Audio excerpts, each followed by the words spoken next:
বিহপুৰীয়া সমষ্টিৰ যুৱ কংগ্ৰেছৰ কৰ্মীসকলৰ এক ব্যতিক্ৰমী প্ৰচেষ্টা।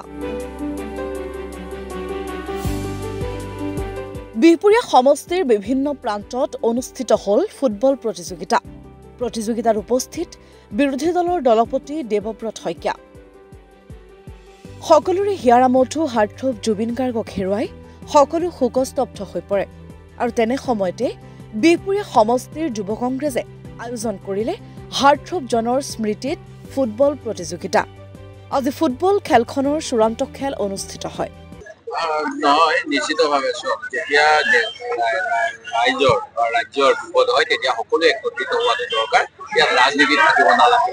আমি অসমীয়া জাতিটোৰ এটা সুকীয়া পৰিচয় ভাৰতবৰ্ষৰ ভিতৰতে আছে, যি পৰিচয় আমাক দিয়াব পাৰিছে চাউলুং চুকাফাই, যি পৰিচয় দিয়াব পাৰিছে মহাপুৰুষ শংকৰদেৱ, যি পৰিচয় দিছিল তেখেতৰ ঈশ্বৰ মাধৱদেৱে, আৰু তেনেকৈ সাম্প্ৰতিক সময়ত অসম সাহিত্য সভাৰ এটা সময়ৰ যিসকল সভাপতি আছে তেখেতসকলে অসমীয়াৰ সংজ্ঞা দিছে।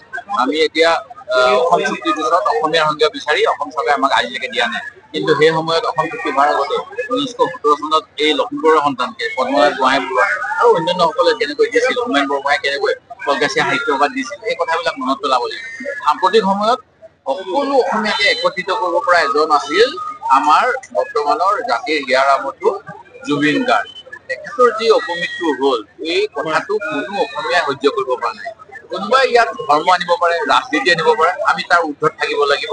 আৰু সেই কামটো কৰিবলৈ হ'লে আমি তেখেতৰ প্ৰতি ন্যায় দিব লাগিব। আজি তেখেতৰ প্ৰতি ন্যায় যাতে হয় সেই কথাটোত আমি ভাৰত চৰকাৰকো হেঁচা দিব পাৰিব লাগিব।